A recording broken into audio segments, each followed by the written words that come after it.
Yeah, welcome back to Sports Sported. We are on the second of the second half. But welcome. Do like, share, subscribe. We are here to talk everything sport, everything exciting about sports and about this platform. Do like, share, subscribe. Leave your comments below. But before we go anywhere, we've been talking to Thomas Bratos, a legendary coach, father, family man, and he's adding new titles to his resume, and that is the Chief Information Officer of Mzansi Rugby League. My goodness, Tom. My goodness, man. And we're moving on up to the east side. We're moving on up, Tom. Yeah. This is good. I was saying earlier how important it is that we're not stagnant, that we keep growing, that we keep chasing for more, wanting more. And as men, I think we want so much more, and especially in the field that we have an expertise in, you know. And this is in rugby, you know what I mean? And this is development and growth of the game and opportunities. And Mzansi Rugby League, guys, listen carefully. The Mzansi Rugby League has officially arrived. Was launched on a week ago, 2 weeks ago. 2 weeks ago. Yeah. 2 weeks ago, and there were some articles out, and I was a bit, taken aback, but I was excited. Like, let me hear what is this. So tell the audience, what is the Mzansi Rugby League and how did it come about, Tom? Yeah, so the Mzansi Rugby League was presented to me by a guy named Philip Ngadi and Calvin Smith, who I went back to school with. And they saw a need or a gap in the market for certain boys and for certain rugby to take place. And that's how it came about. With regards to the articles that were written, we were very surprised. To be quite honest with you, there was a lot of stuff that was said that, whether it transpired or not, it's irrelevant to bring that up. But we wanted to work with SARU. We wanted to make sure that we were aligned with SARU's, whatever SARU needed, and be SARU regulated. That was always our goal. We never wanted to be known as this rebel league, which we are not. And we just try to align ourselves with SARU, and there is a gap in the market for this. We've spoken to players, we've spoken to clubs, we've spoken to some unions, and there is a gap. That's how it's come about, and that's the way we're going forward. You still want to work, so we still want to be part of to work with SARU in regards going forward. I know there is right now a little, we're not seeing eye to eye at the moment. But it's still a possibility, right? Can we hope that is? There might be a possibility down the line. Obviously, there's stuff that would need to be sorted out legally before that can happen. But for now, we are running independently. We are privately run, privately owned, and that's the way it's going to be until we can come to an agreement with SARU. Okay, let's go back a little bit more. I want you to tell the audience, let's just tell my viewers here, just a little history or how the structure of the Mzansi Rugby League, just so they have an idea or understanding, what is this, where is it coming from, and how does that affect me, or how does that work on? Yeah, so the Mzansi Rugby League is quite a lacquer initiative. It's you're paying players to play for the whole year. You get a salary. Okay, so if you get selected, there'll be a team of 30 players. Okay, there's 16 teams around the country. Right. The way that there'll be trials. Trials is starting next year in June. Okay, we will post the website that you guys can click on, and you can sign up for trials. Okay, it's a beautiful website. It's got all the explanations. It's got pictures of the teams, and stuff like that. We look at it more than just development of rugby. We look at it also creating jobs. A lot of people these days they leave high school, they don't know what they want to do.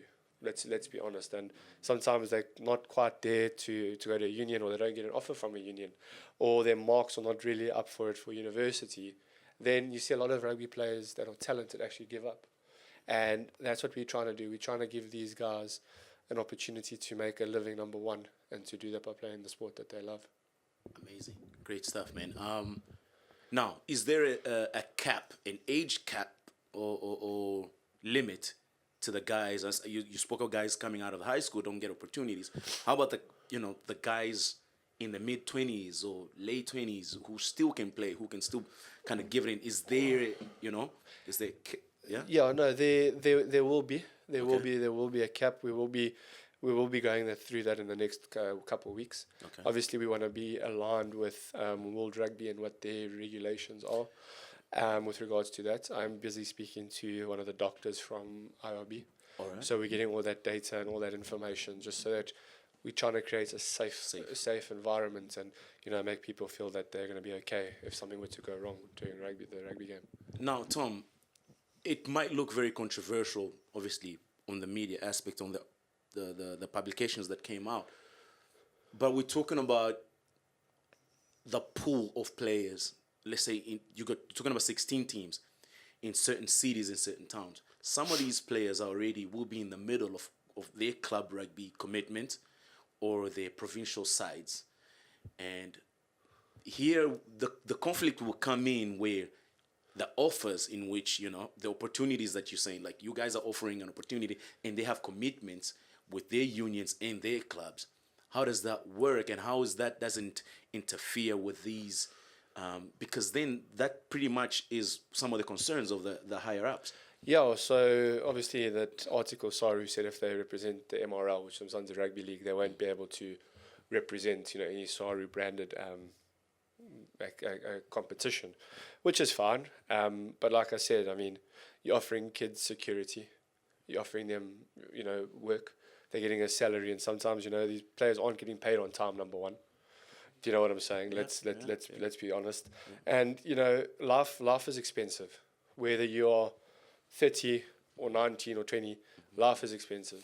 Yes. So that's where I think we have more of a pull, in the sense that what we do in our model is so secure that players will be looked after with regards to remuneration and stuff like that. But going back to your question about the selection of players, and unfortunately also the pool of players that are being selected to go play for the unions are quite small. Like, you've got one under 19 team for the Sharks. Let's just, one under 19 team, one under 21 side. And then a lot of the unions now also, because they're playing so many competitions, like the seniors, they're having to have a Currie Cup squad. And some of those players are only playing Currie Cup. And they're on big contracts at the unions. So there's, that's what we were looking at to working with Saru, saying that some of the players that are only playing Currie Cup, let them get some game time. We'll take care of them financially, or we can make a plan. It wasn't to create this division, to be what was said that we are. That was never the case. Okay. And I'm here just to put that on record, that we wanted to align with Saru and to work with all the unions to help. Money goes a long way, and everyone needs a bit of help. Okay. How would it work? Let's just say we got a Currie Cup team for the union, and Mzansi Rugby League comes in and says, look, we want to provide an opportunity for these guys. Would they be, what was the intent? Will these guys return to the Currie Cup or return later to their unions? Was that released? This was just in conversations with some of the unions that I've had personally. Ronaldo Potma. Yeah. He also had some conversations. I'm not going to mention names and which unions, but they did happen. And the whole plan was, like, the one union, we met and went through a list of the minutes that players had played. And the Currie Cup is 6 to 8 weeks, if I'm not mistaken. But what are they doing in between that? So the thing was that we would create a opportunity for some players to come play for us, get some game time, obviously in relation to with what the unions would need and require, and then they would go to the Currie Cup. Also, if a player is injured and he needs to return to play, that's the relationship that we were looking for. And obviously, Saru didn't see it that way. But I don't think we should rule all that out yet. Yes, at the moment we're not seeing either. I'm optimistic. I'm just optimistic. I think maybe if we in conversation, if it's continuous negotiations, it's possible. Because at the end of the day, we want the players to win. We want athletes to still be developed in the country. Isn't that that's what you guys are fighting for? That's what the unions are fighting for, to keep the players in the country, because a lot of these players are so talented. They would be a starting lineup for somebody else, for another nation. Okay, so let's try to keep the players in the pool. If hopefully, I'm optimistic. I don't know what's gonna happen. I want to see some of these guys make a name for themselves, regardless where they're making a name for themselves. That they are making a name and money to provide for themselves and so forth. Mzansi Rugby League kicks off, starts when and ends when. What is the time? So the first kickoff will be in 2027, around March. All right, and then you'll be playing each team twice, home and away, which is a lot of rugby. It's a lot of It's rugby. a lot of It's rugby. a lot of traveling as well. It is a lot of traveling, but I mean, either by bus or by plane, it's an hour or a day trip, and Okay. I mean to get a salary Yeah. by doing the game that you love. Yeah. Oh yes. I mean, oh, yes. so and then it runs through all the way to November, and then there's knockouts and stuff like that. Yeah. And now, the traveling, obviously, there's cost, there's money in this. No, look, rugby runs on money. Yes. We can't run rugby without money. Not only the 100%. players make money, need to make money. The unions, the organization needs to make money, and the private sector needs to make their money back, return on investment to you guys. Do you guys feel confident with the support of the private sector or the financial part of things to keep a league like that running? Yeah, like we've been backed massively privately. Okay. It was a little bit challenging with certain doors closing because obviously the SARU not being affiliated with SARU. But like I said, we never asked SARU for any funding or anything. It was just to be aligning. So some doors did close, but then on the flip side, some more doors opened for us. So yeah, like I said, I won't delve too details. deep No, into no, that no, about yeah, that. yeah. But to go, we'll be okay for the first 4 years currently. Okay. And then once obviously it gains traction, we'll definitely be okay. Wow, that's fantastic. I mean, you guys definitely been doing your homework. That's good, and that's good for the guys, for the organization. Now, home fields, and has that anything? Have you guys secured anything yet? Have you guys have home grounds? So like again, like I said, with the doors with SARU being closed, we had to rethink everything, and you'll never find the Mzansi Rugby League is not to be played at let's say Growth, Kings Park or Hollywood Bets Kings Park. It's just too big and it becomes too expensive. So we're looking at it, taking it into the communities between 2,500 to 5,000 to even 10,000 being max, like the capacity, because we want to fill the stadiums. We want to take something exciting to the communities, and that's what the SA20, the Betway SA20 has done really, really well, is that it's taken it to the communities, it's brought communities together, and that's all we really want to do, is give something for the people, by the people. Absolutely, sounds great, man. I'm sending a round of applause to you guys, man. Wow. This is more information to me. I think more for you guys as well. It's just something to think about. And I won't lie to you. You guys are gonna need a lot of campaigning. I mean, getting out there to the people.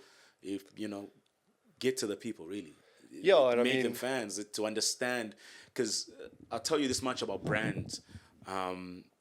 People wanna connect with the brand, so they wanna know, what is the Durban team called? Why is it called that? And how do I feel attached to it? How do I feel connected to it? To feel invested, to go watch the games, to drive to go watch the games, and feel safe wherever it is that the stadiums are, that you're parked, and have the kids running around, and all of that. So you guys got a long way to go, but it's a good start already. I think you guys got a good start. Yeah, I think with the big man Philip, who's the top of this. I think without him, I don't think we would be where we are. Very, very well driven man. Very, very focused on his ideas. And what's nice about Phil, and I chirp him here, he holds you accountable. And business is business, and friendship is friendship. But he keeps us on our toes, which is good. You don't want to become too laxy-daisy, especially with what we're trying to achieve.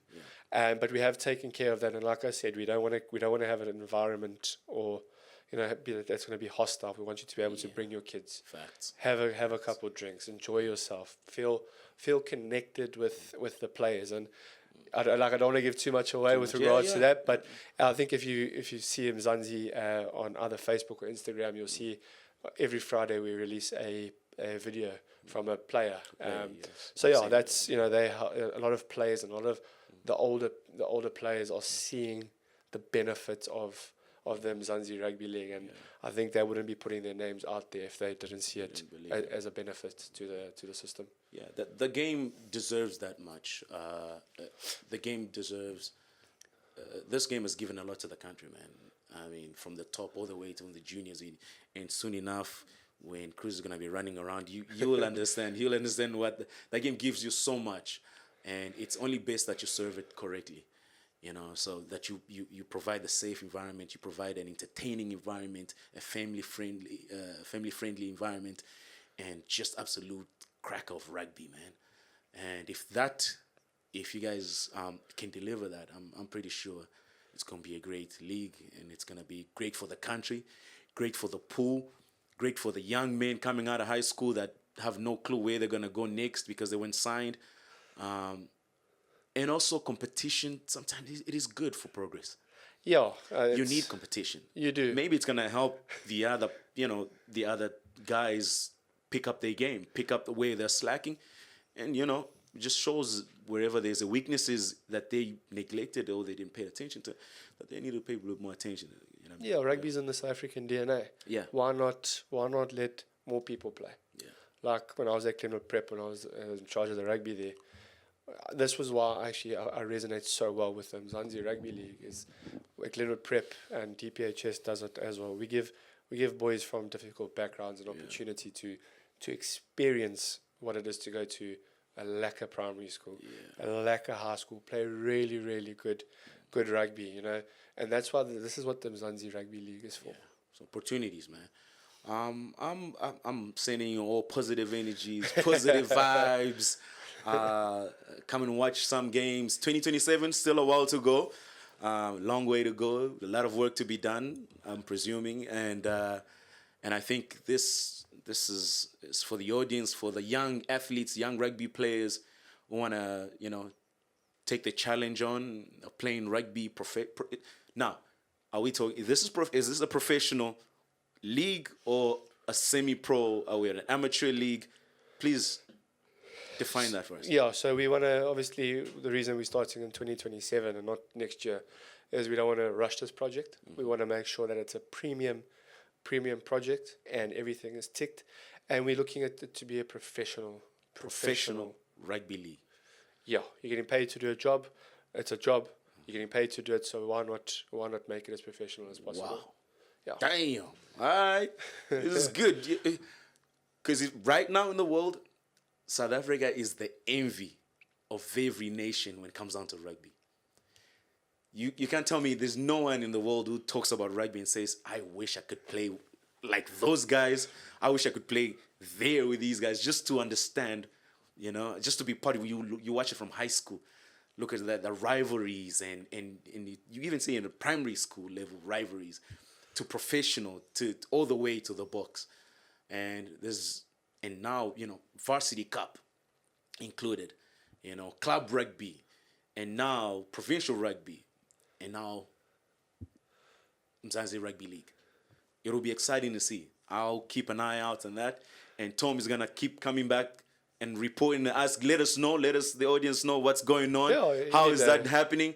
And man, I'm wishing you guys all the best. Any last words you want to give to our audience? Yeah, no, go on the Mzansi Rugby League. Go get to know the teams that are going to be playing in your hometown. Sign up if you're interested in playing. And yeah, this thing is going to be massive.